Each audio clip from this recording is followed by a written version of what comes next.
Hello, beautiful people. Good morning, good afternoon, good evening, wherever you're tuning in. And it's a good afternoon for me right here in Los Angeles tuning in. So, first and foremost, I want to thank you for tuning in today for our very special day, our special Empowerment Tuesday right here in the United States. And so, today is indeed a special day because we have a special guest for the special you. And so today is September 9, 2025. And I could tell you that 16 years ago today, I made a decision in my life that completely changed my life. And so I want to welcome you. My name is Kim Hui. I'll be your host this afternoon. And today we have a very special guest. And before I bring him on, I would like to tell a little background, a little story about how my life came to this point, as well as how this call came about. And so I've heard this gentleman. This gentleman have changed my life. The person I'm going to bring on. Some of you know who he is. I would say all of you know who he is. But for this call, so I would say that this gentleman, 32 years ago, the frequency of his voice and his messages had completely changed my life.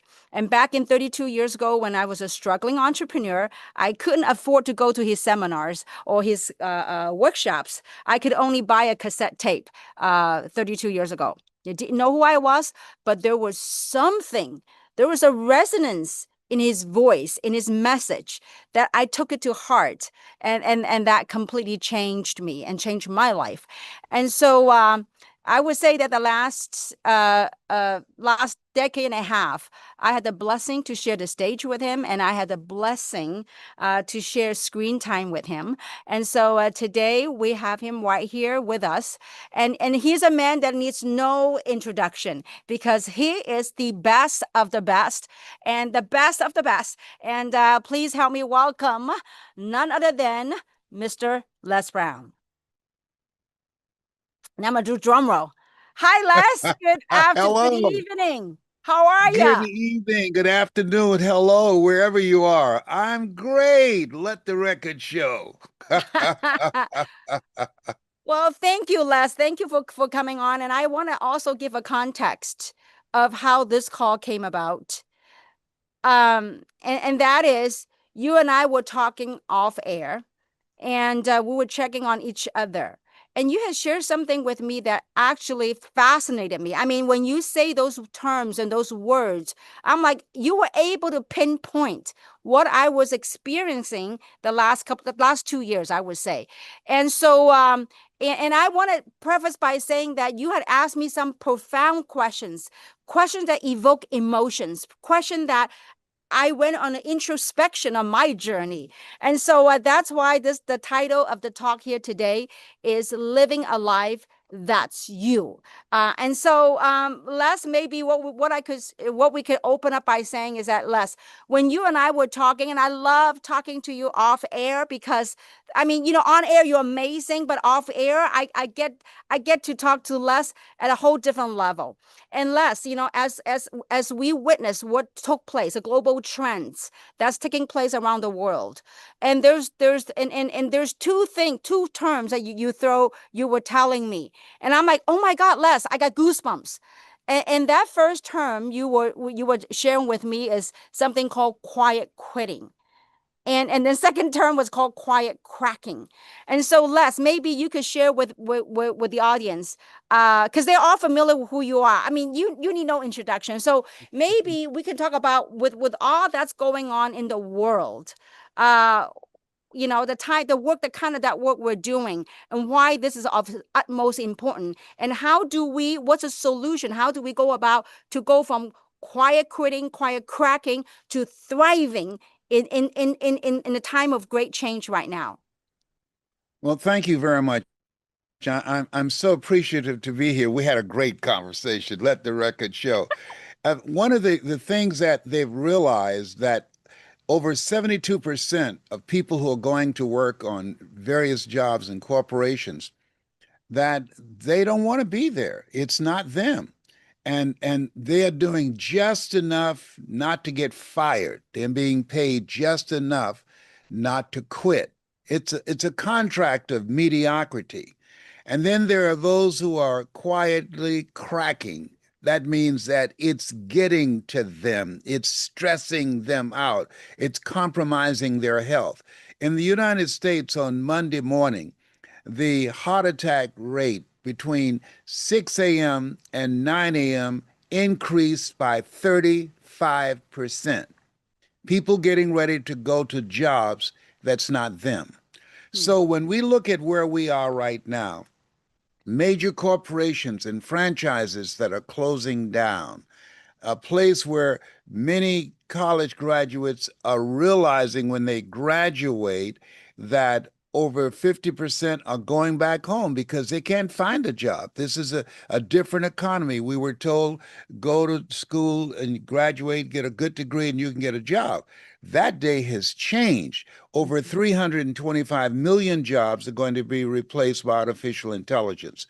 The people that are going to thrive in the face of AI are the people like you and the people that are joining us. And that is a hunger to manifest their purpose, that there's a reason. I believe that we were created on purpose for a purpose. But most people don't discover what you discovered, that, hey, my life matters. There's something that I want that resonates with me, and I'm willing to put myself on the line. I'm willing to go all in to find out what that is. And the people that you have attracted to be a part of this call, they're different. They're unique because most people have been programmed to blend in. You're teaching people how to stand out. The people that have a hunger to manifest their purpose, the people that have, and this is major, a strong work ethic. And let me just park right there. Work ethic up in here, that you've got to be willing to do the work. A.L. Williams said, all you can do is all you can do. And all you can do is enough, but make sure you do all you can do. Most people are not willing to do the work. Mm. And so, in this place where we are right now, if you have a caring leader like yourself, and you're in a community of collaborative, achievement driven, supportive relationships, Harvard University did the study I mentioned to you, that they wanted to know what was it about the one percenters that were able to achieve, those people that were meeting on a regular basis. And what they found, this 78-year study, they had a reference group. They were in a community of people who had similar goals and values and dreams, a hunger to manifest their purpose, living a life that matters. They had a strong work ethic, the willingness to do whatever is required to get the job done. And they were with other people that had that same energy, that same passion and drive. And I just read something that I want to share with you. If you are a high performer, this study came out recently, and you're within 25 feet of a person who is brought in who's a low performer, your performance will drop by 30%. So energy is contagious. So what you've done here is creating a community of people that are driven, people who've said to themselves, I want more, this is it. And they're willing to go all in. Because when you look at where we are right now, and particularly in the United States and globally, there's a different kind of mindset. So many things are happening that it's every morning, every day, when you wake up, there's something new. This is not good for our mental health. So the people that are going to make it are doing exactly what you're doing right now. The masses, they're looking at the reality of what's going on. The people that are going to create their own reality, they have now focused and disciplined themselves to only focus on things that they can control, things that allow them to have peace and harmony in their lives, things that allow them to live a life that's them, to be their Mm. own boss, to control their own future. That's why whenever you call, I always answer. I love the energy and the fire that you have. Thank you, Les. And you know what, Les, like I was sharing with you last time when you and I spoke a couple of days ago, the last 2 years, a little over 2 years, I've been traveling to different parts of the world and meeting different entrepreneurs. There are people that were hungry, and this is in general, and maybe I can give a little context of how how this whole topic came about was this. I said, you know what, Les, the times we're living in is different. I mean, besides, the global tension, the economic changes and the technological shifts. Besides all that, I said there's something different about people. I mean, people initially they get excited about something, but that something that they got excited kind of tapers off. And I couldn't understand why, because after being an entrepreneur for 32 years, that I said, Les, something's happening in the air. What is that we could do as fellow human beings? And I think you asked me a question, Les. That's how this title came about. And you had asked me, you said, Kim, do you remember what you asked me, Les? You asked me at age of 5 to 10. Would you like to ask that question? Because I think it's profound. And I also asked you, what is that something that will get someone out of that rut, out of that quiet quitting, out of that quiet cracking? What was that something? So, Les, I would love for you to ask me that question. So that way we can tell the audience. I think that is so, like, to me, that Okay, was which profound. question? Because we talked for a long time. I know we did. You said, Kim, was there something at age 5 to 10? Oh, What yes. was something? What Okay, is tell, it yeah. when you look back at your life between the ages of 5 and 7?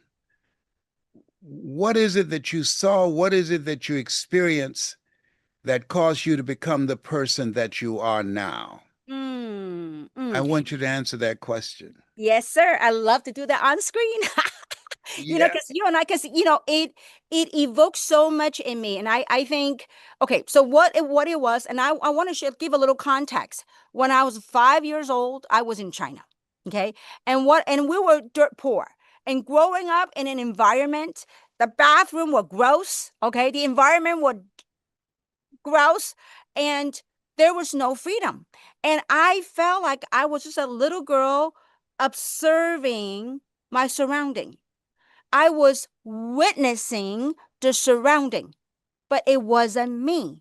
Then you asked me, okay, go a little further. Then I remember when I got a little older, we went to Hong Kong. And so when I was in Hong Kong, yes, it's a free country, it's a free island, a free country at that time. And so, but at the same time, we were living in this apartment, this old building with a balcony. And the balcony is maybe like 3 feet by 5 feet. And the balcony were all surrounded by wrought iron bars. And here was a little girl looking through the bars. And when I look through the bars, what did I see? I saw my neighbors.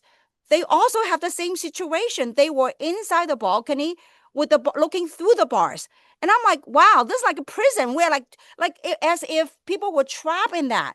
And I still remember Les vividly. And when you and I were talking, I said, all that I was witnessing, it was just the surrounding. That was not me, and that was not mine. And so, because I was just the awareness that's witnessing the surrounding of where I was, but that wasn't me. And so, Mr. Brown, were saying, Kim, that is it.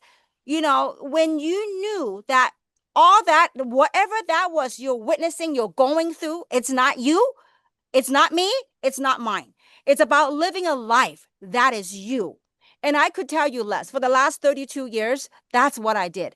I went out somehow. I mean, like, I couldn't put in words when I was a 5, 7-year-old kid.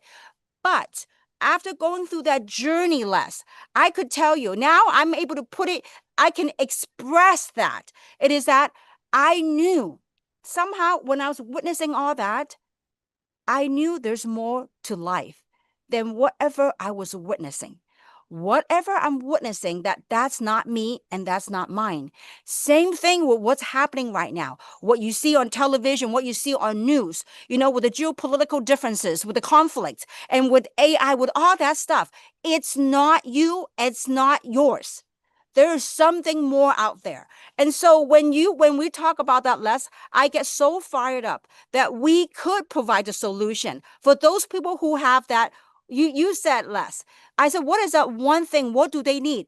And you said this, that your line is, you've got to be hungry.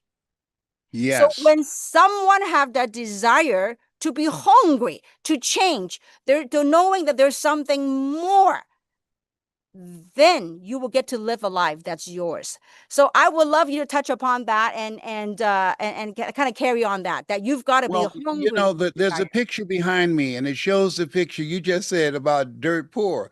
It's my twin brother and I. And I don't know if Peter can bring up this picture here, but this picture here, that it shows where we were at the time. Now, mind you, I'm 80. And so when I think about my brother, and I have this here, I am his full-time caregiver, that I'm on the right and my brother's on the left. I told him I came here looking out for him. We are fraternal twins. That he went out first, and I heard a slap, and he yelled, and I said, "Hey, what's going on?" And then they pulled me out. Okay, he's 5 years older than me.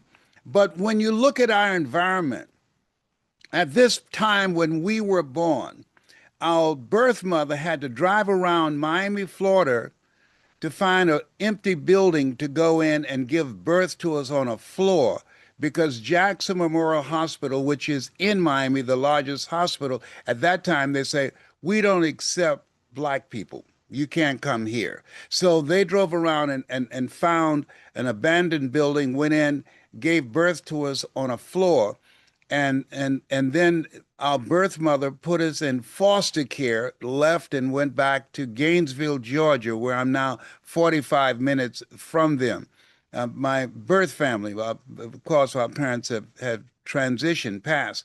But that when you think about what's going on now, and this is major, and I'm glad you brought this up. We are now nationally and globally victims of systematic weapons of mass distraction. There are people who are more concerned about the Epstein files, about is the president in there? I don't care anything about that. That does not move the needle for me. There are people who are concerned about things going on politically or in sports. I don't care. At this time, when you see my brother and I made a commitment going on Miami Beach with my adopted mother. I always say God took me out of my biological mother's womb and placed me in the heart of my adopted mother. I said, Mama, what is it, Leslie? When I become a man, I'm going to buy you a big, beautiful home just like this. She said, Oh, Leslie, you don't have to do that. I said, I know, but you didn't have to adopt us either. And Mama and my mother can cook real good. What is it now, Leslie? When I become a man, I'm going to be able to buy groceries for us. We ate the food left over from the families that Mama cooked for. We would wait after Mama cooked for them. They ate and they said, Mamie, whatever food is left over, you can pack it up and take it home to those 7 children that you have adopted. And I said, you're going to be able to cook only for me. My mother could bake a sweet potato pie so good you couldn't eat it with your shoes on. You had to take your shoes off so you could wiggle your toes, okay? And so that became my hunger, that I was going to take care of my mother, that she was not going to a nursing home, that she took care of us, and I'm going to take care of her. And I think that everybody who's listening to us now, Find a why, something that you are hungry for, something that is your death birth. What do you mean? Something that you say, I'm going to put myself on the line. I'm going to do this before I leave here. That it brings something out of you. And the reason that you have to have a compelling reason is because you're going to have pushback. Things are going to happen that you cannot anticipate. I was labeled educable mentally retarded, put back from the fifth grade to the fourth grade, fill again when I was in the eighth grade at Booker T. Washington High School. And being labeled educable mentally retarded, called the DT, the dumb twin, it did something for me because when I look back, because they judged me. And I met this person who very much had a personality just like yours, Mr. Leroy Washington. He said, young man, go to the board and work this problem out for me. I said, sir, I can't do that. He said, why not? I said, I'm not one of your students. He said, look at me. I said, yes, sir. He said, go to the board and work out what I'm telling you anyhow. I said, I can't, sir. And the students, they started laughing, saying, he's Leslie. He's DT. He's got a twin brother, Wesley. Wesley's smart. What's DT? He's the dumb twin. He looked at me, and I agreed. And they just broke out in laughter, and he came from behind his desk, and he said, don't you ever say that again. Someone's opinion of you does not have to become your reality. Do you hear me? And I said, yes, sir. And I want to say something to everybody that's listening as entrepreneurs. When you talk to people, they have a story in their head that they bought into in their environment. And unlike Kim, who said, I'm not having it, this is not me, they identified with it, they blended in. So when you speak to them, and I want you to keep this in mind, you distract, dispute, and inspire. You distract them from the current story in their mind that says, this is as far as you can go. And you, as you present yourself and introduce them to an opportunity that allows them to create their own reality, to be their own boss, to create a hunger in them that drives them to being willing to go all in, to achieve something that allow them to be independent, to be able to provide for their family, and to have their futures secured and not having somebody else tell them what time to get up, how long their lunch break will be, and most of all, how much they're worth. When people look at me now and they look at that picture of me and my brother, they would never be able to say that, oh, one of them, my brother became a military soldier. He was a combat soldier, jumped out of airplanes, and he served for 24 years and a Purple Heart. And I became a global voice. No one would have said, looking at that picture, oh, the one with the sugar cane in his hand, we were eating sugar cane. I don't know how many people listening are familiar with sugar cane, that he would be a voice of influence and inspiration and earning $80,000 an hour. They would have never predicted that. And I say this not to impress anybody. There are things that you can do that eye has not seen, ear has not heard, nor has entered the heart of mankind what God has in store for you. I got to share this with you. I saw someone the other day, and we were communicating, and his father was my mentor in Columbus, Ohio. I was a state legislator, and I was fired from the job that I had. But I saw Zig Ziglar and Jim Rohn and Dr. Norman Vincent Peale and Robert Schuller, and I like to help people. I said, I can do that because I was looking for a way in which I can provide for my mother. I resigned from the Ohio legislature where I got reelected for the third time and went back to Miami to take care of my mother who was diagnosed with breast cancer. My sister called and said, Leslie, Mama has breast cancer. I said, I'll be right there. No, Leslie, listen, there are nice nursing homes here in Dade County. I said, you listen to me. Don't move her. So I had a problem. How can one woman raise 7 children that she didn't give birth to, but 7 grown people can't take care of one woman? No. And I never forget, Kim, when I went home, I rang the doorbell, and a friend of hers named Miss Mildred was there. She came to the door, and she said, oh, it's Leslie. And Mama asked, I can hear her voice, Mildred, who is it? And she said, Mamie, it's Leslie. And I heard my mother say, I knew he would come. I knew he would come. Mm. I want to ask you, who is it? As you look at yourself, look at this business, look at this opportunity, look at your team and where we are right now, that you will go all in, that when you become tired, when you face rejection again and again and again, when the negative thoughts come in your mind, things happen that you don't see coming, and life just snatched the rug out from under you. Who is it that you can think about that you said, I'm going to be there for them, that when life knocks you down, you'll land on your back because if you could look up, you could get up? Who is it when you're ready to throw in the towel, when you think about them and you get fired up inside? That's why you have to have something that's your why, something that drives you. So let me tell you about this gentleman. I paid him. I decided I was going to become a motivational speaker. There was nobody that looked like me on stages, okay? That's why I've been trying to get you to do this because it's been dominated by these white boys. So I'll never forget, I paid this guy who's a high corporate executive in Ohio at Ohio Bell. And he said, Les, and I gave him a certified check, paid him several $1,000s. He said, I've got to be honest with you. I said, what is it? He said, I know I've trained you and you learn well. He said, I wouldn't hire you.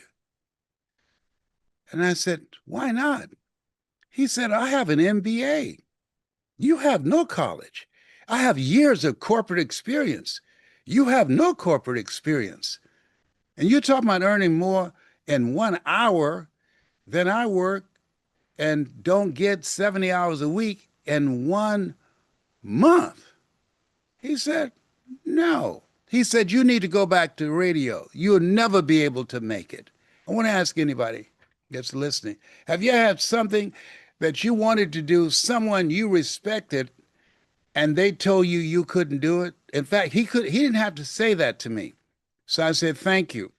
His wife said, Les, we watched you from the kitchen window as you got in the car with Mike Williams, your mentor. He wrote a book called The Road to Your Best Stuff. I wrote the forward for that. He saw this Les Brown before I saw him. It's very important to have somebody in your life that believes in you until your belief kicks in. And she asked him, she said, Ed, do you think he's going to listen to you and give up on this crazy idea about being a motivational speaker? And he said, no. And she said, Les, I was surprised. I said, why? He admires you. He looks up to you. He came to you to train him. Why won't he listen to you? And he said, he doesn't know enough to know he can't do it. Listen to me.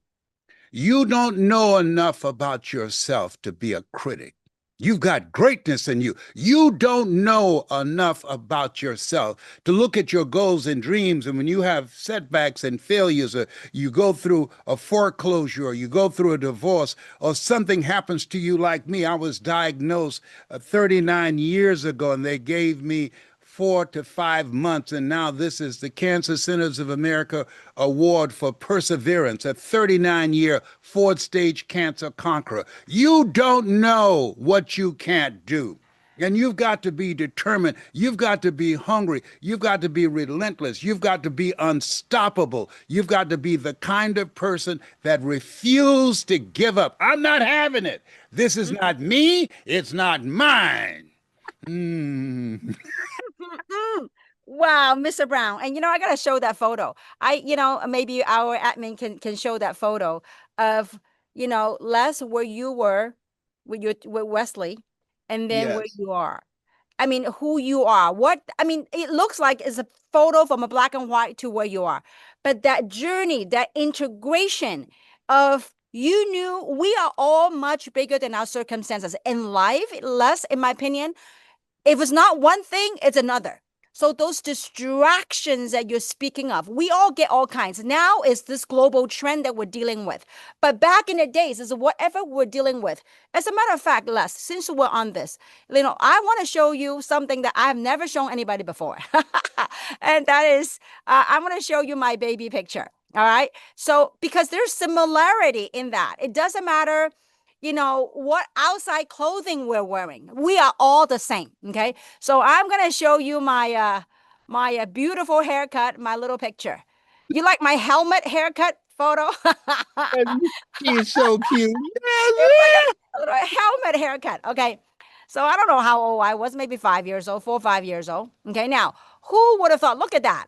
It's like whatever. I think that was a picture I was taken in China. I'm like, I am not having it. My God, all this like dirty bathrooms. I said, no, it's not. Look at that face. Oh, what is that? Right. And and now, I mean, it's like that's where I was 5 years ago. I mean, 5 years ago when I was 5 years old. And now, I mean, it is so easy for us entrepreneurs. And I think that's what this call is about, is living the life that's you. Less you were, I mean, talk about challenges and obstacles and things that you have to go through. We all did. And I mean, I want to show this photo because you and we back in the days were black and white photos. Okay. That's our upbringing. It doesn't matter whether you were white, you were Asian, or you're black. It doesn't matter. That's just the outside layering. But there's something in you. I mean, Les, when we were dirt, I was dirt poor. When we were dirt poor, there was something that it wasn't immediate, but there was something that propelled you, that you never gave up. You went at it and you went at it. When someone closes the door, you find another way. I remember I read all your books. I listened to all your tapes. I remember you were sleeping in the office at one point. On the floor of the Penobscot building, bathing in the sink down the hall. I had a young man who came to my seminar in Atlanta, and he said, "You won't believe why I'm here." And I asked why. He said, "I was listening to you on the cassette tapes that you had years ago, and someone gave it to me while I was in school, and I had a cassette tape player. Millenniums don't know about cassettes, okay?" I was listening to cassette tape. That's how I grew up. And my grandmother said, "Don't listen to him. He has an office in the Penobscot building. He sleeps on the floor. He bathes in the hall down the hall in the sink in the bathroom. And he hides in the closet when the janitorial staff come. He's a loser." And he said, "Look at you now." He said, "You have no idea. I followed you, and look at where you are now." There's something that Dr. Howard Thurman said, and I want everybody to think about. There's something in you. You were created on purpose for a purpose. And as you think about it, there's something in you. You're an unrepeatable miracle. Dr. Thurman said the ideal situation for a man or woman to die is have family members praying with them as they cross over. He said, but imagine, if you will, being on your deathbed and standing around your bed, the ghost of the dreams, the ideas, the abilities, the gifts, the talents, the voice given to you by life. But you, for whatever reason, you never pursued those dreams. You never used your voice. You never went into that business. You never went all in and gave it everything you had. And there they are standing around your bed, looking at you with large, angry eyes, saying, "We came to you. And only you could have given us life. And now we must die with you forever." And the question is, if you died today, what dreams, what gifts, what idea, what leadership, what voice, what story will die with you?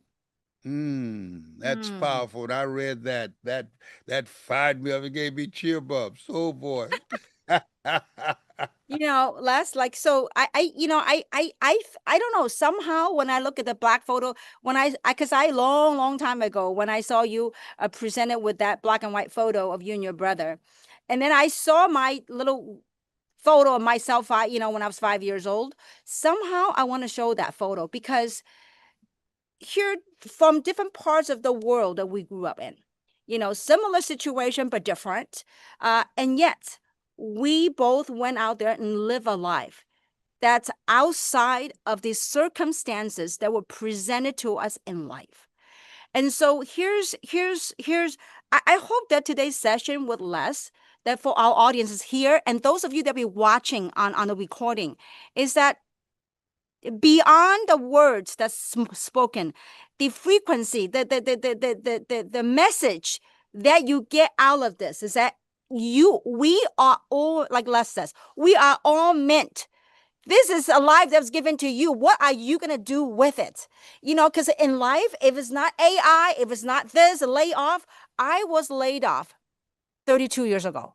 I think, Les, you knew my story. 32 years ago, I was a VP of a vitamin company, and I got laid off. I didn't know what I was going to do. I thought that took away my self-confidence, took away hope, but I said, no, I am not having that. It's not me.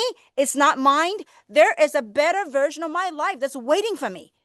I mean, the blessing that I get to experience, but it's not because I get to experience, because I didn't buy in my situation and circumstances that was presented to us. So I guess what I'm trying to get at, Les, is that for the viewers, people that are watching and listening to this, is to know that whatever you're going through, distractions, whatever that is, get out of that. That quiet cracking, and the media talk about quiet cracking and quiet whatever was it, quitting. Quiet quitting. Yeah. No, don't settle for it. No. Decide that you're going to become an active force in your life. When you triggered something, I'm not a religious person. I'm spiritual. Religious people are afraid of going to hell. Spiritual people have been there. And, and hell to me is what you experience when you die and you meet the person that you were supposed to become. Mm. Mm. Mm. You knew there's another part of yourself, that inner conviction, authority, and dominion that we have been given, made in the likeness and image of God. There's another part of you that must emerge. And it doesn't happen in your comfort zone. All the things that happen to us, they meant it for evil. God meant it for good.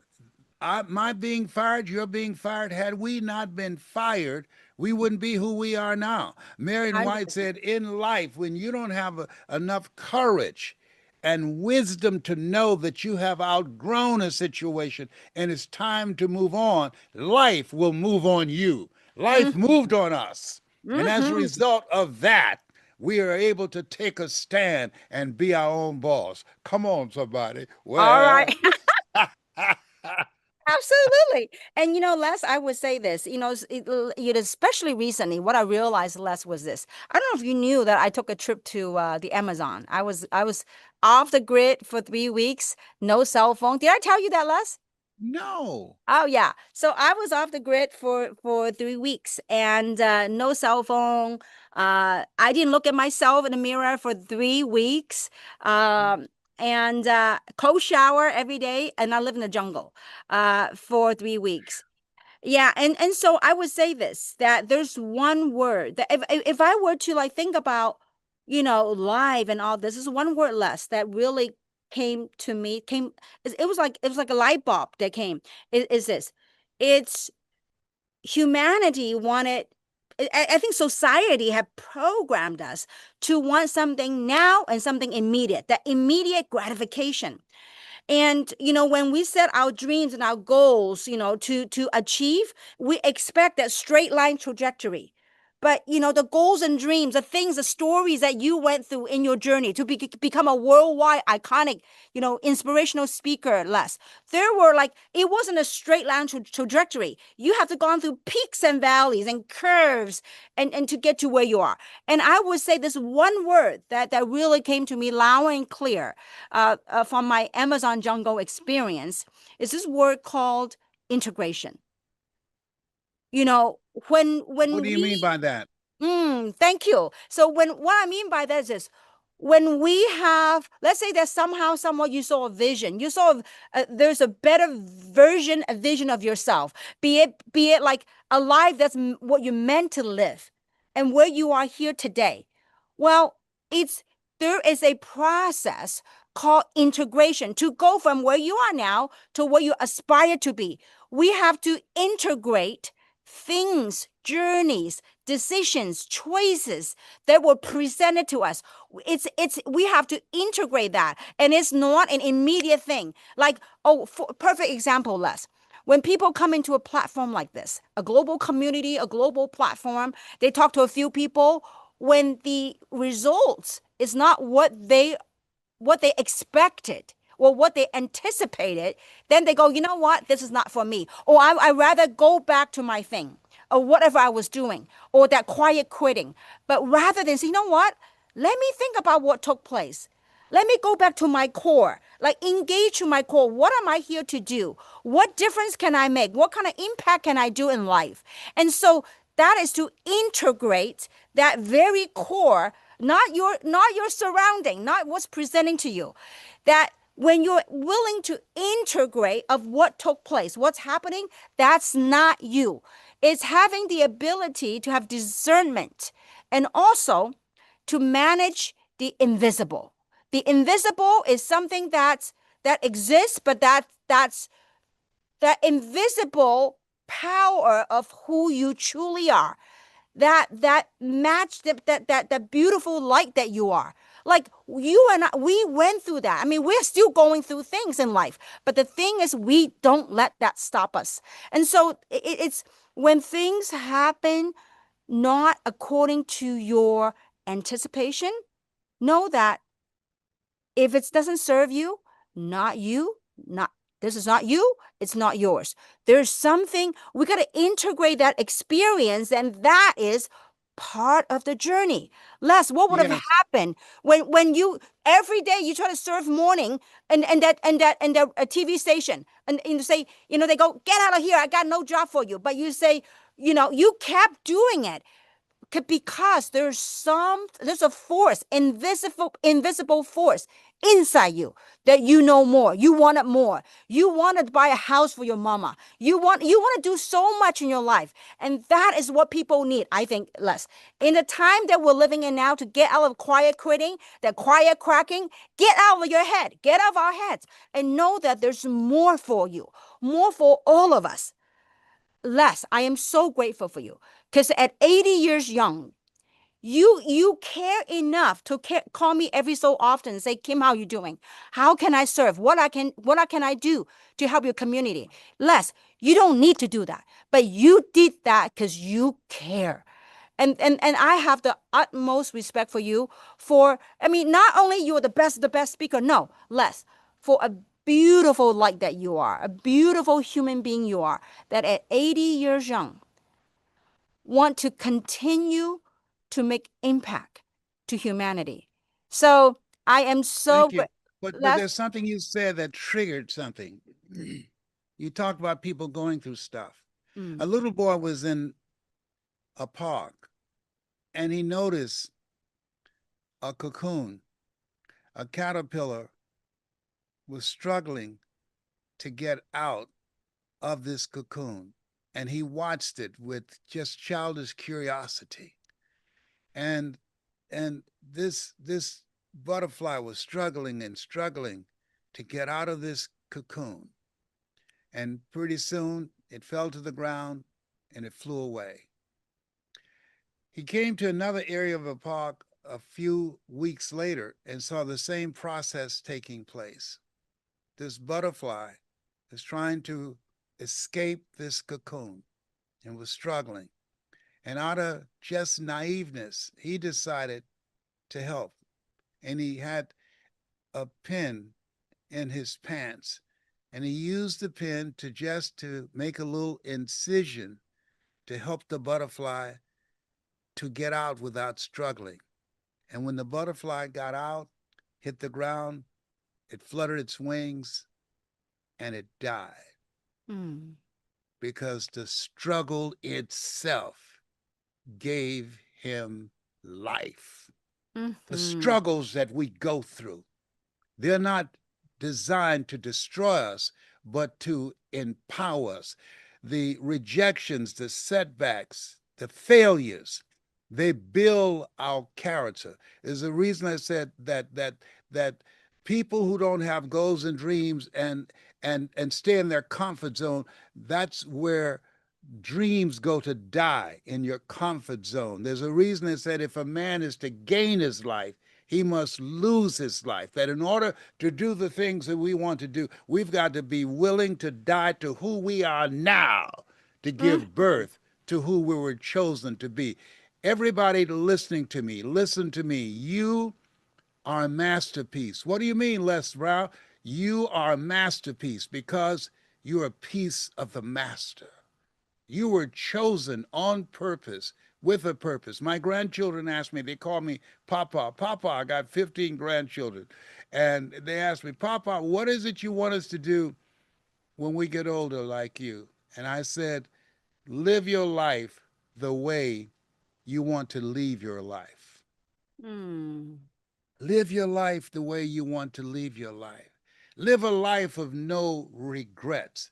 Live a life that resonates with your heart and your spirit, that fuels you, that you don't need an alarm clock to get up in the morning, that the world will be a better place because you showed up. Live a life that will outlive you.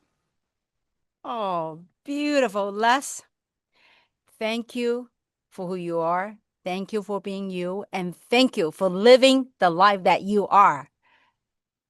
And Thank you. and I would say this, Les. I mean, as you were telling the cocoon story, and I, reflecting on our journey as entrepreneurs.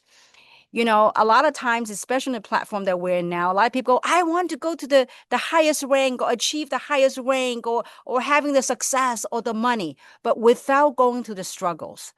It's like somebody doing the little boy doing using a pin to pin that. And when you were telling the story, it perfectly explained to me, in my opinion, it perfectly explained the word integration. The Yes. butterfly, the butterfly that went through its natural process of breaking away from the cocoon and to become from a chrysalis to become a butterfly. That is integration. The butterfly went and integrated what it truly is meant to be. And so in this call, this empowerment hour, I hope that I hope that you've felt, so besides the words of wisdom that Les Brown has shared with us, that you feel our hearts through our story. You get that is in you, that may you go out there and live a life that is you. And once again, Les, any final words to share with our audience, Les? Yes, there's a quote I love very much. In life, you will always be faced with a series of God ordained opportunities, brilliantly disguised as problems and challenges. Mm. They're just God ordained opportunities to introduce you to a part of yourself that you don't know right now. Always strive to get on top in life because it's the bottom that's overcrowded. Bye for now. Bye bye. Thank you so much. Well, need I say more? Thank you, Les. You are an inspiration. And 32 years later, I have the blessing uh, to have found this beautiful friendship in you. And I'm grateful for your mentorship, and I'm grateful for you being who you are. And thank you. And to our audiences, I want to thank you for plugging in tonight. And I hope that this call here today, that you apply all that you are and all that you gained, and live the best version of yourself, and living a life that's you. When things don't come your way, be the observant, be the witnesser and say that it's not me, it's not mine, because you're meant for more. And there's more in you. And with that, I want to thank Les one more time and thank you all for plugging in. And Les, I love you. We'll I see you love you and thank you for being a blessing to me. I appreciate you so likewise. much. Thank you so much. All right, everybody. Happy Empowerment Tuesday. Bye-bye.